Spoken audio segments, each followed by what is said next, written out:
É verdade, assim acaba este Evangelho de Marcos, que teve aquele acréscimozinho que já lhes falei. Mas com esse acréscimozinho termina aqui e de forma abrupta. Portanto, nada de ver. Apenas lá o vereis se fordes para a Galileia teológica, antropológica, teológica, isto é, se vos, finalmente vós aceitardes, ser, viver, pensar, atuar, falar a Jesus. Ser outro Jesus. Em feminino e em masculino. E de forma atualizada para cada cultura e cada tempo e lugar. Outro Jesus. Não mais do mesmo, mais da trindade dos poderes e dos seus agentes, mais dessa ideologia, dessa idolatria. Isso é mais do mesmo. É treva, é o tal penedo na mente que não deixa o animal racional passar a ser humano. O mais que faz, que brilha, é passar a ser agente dos poderes. Quando devia fazê-los implodir, passa a agente. É convidado e faz carreira e prepara-se e vai para isso tudo. Até ver se atinge o topo. É a maior das perversões. Quando se atinge o topo, é o pervertido total. O pervertido total. O antípoda total do humano. Porque além de se ter inumanizado, descriado como humano, é agente de desumanização, de descriação dos outros. Por aquele posto que ocupa. E por tudo o que diz. Por tudo o que pensa e diz. Pelos exemplos que dá. Pela forma como vive. É o descriador dos outros. Porque os outros depois olham e têm-no como referência, como modelo, e deviam fazer implodir tudo aquilo. Ninguém devia, alguma vez, estar em tal sítio, estar em tal lugar, porque os poderes têm de implodir para haver seres humanos. Não, nunca mais há. Nunca mais haverá, enquanto não implodirem os poderes. Nós não dissermos os 3 nãos que Jesus dá. Diz e pratica e leva até ao limite e para lá do limite.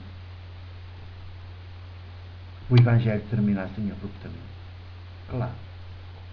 Isto era um final tão perturbador, tão incómodo, que as outras comunidades que vêm a seguir, depois de Marcos, este Evangelho circula entre 42 e 44.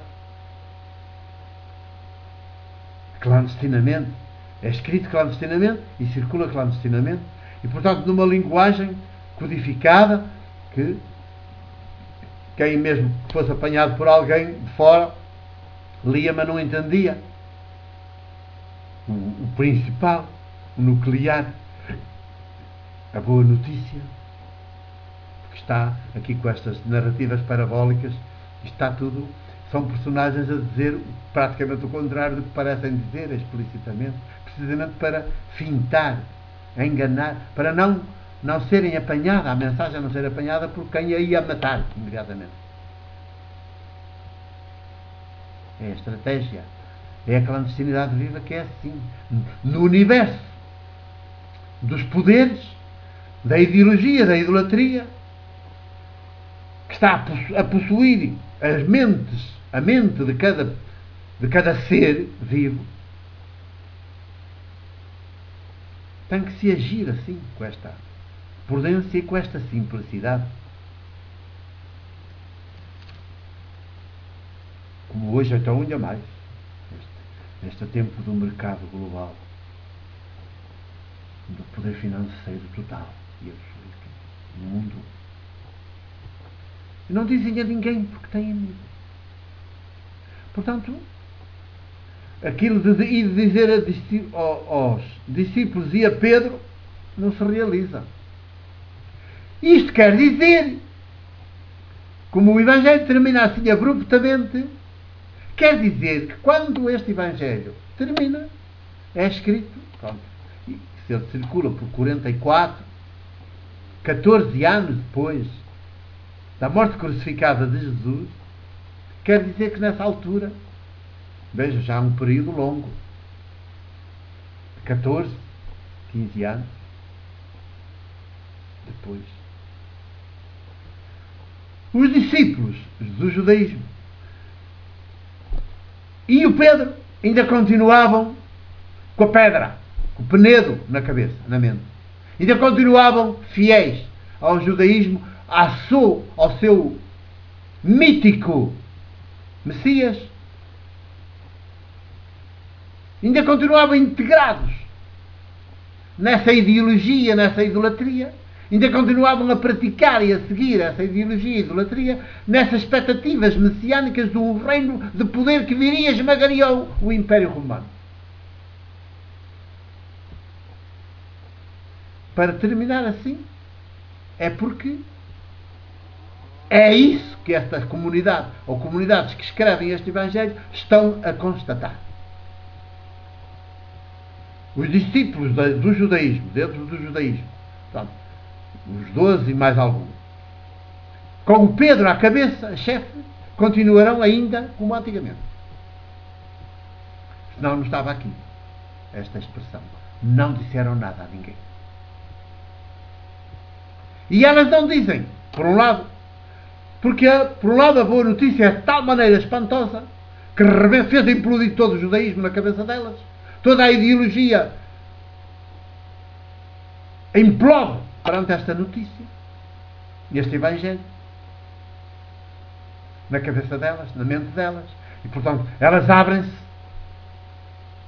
e vão tornar-se também elas clandestinidade viva. Mas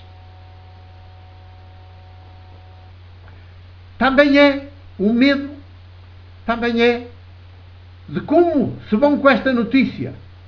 São mulheres, se vão com esta notícia, este testemunho aos 12, aos discípulos e a Pedro. Eles farão troça delas. Não acreditarão. Coisas de mulheres, ninguém tomava as mulheres a sério na época. Ainda hoje é difícil tomar, quanto mais então. O testemunho de mulheres não valia nada em tribunal.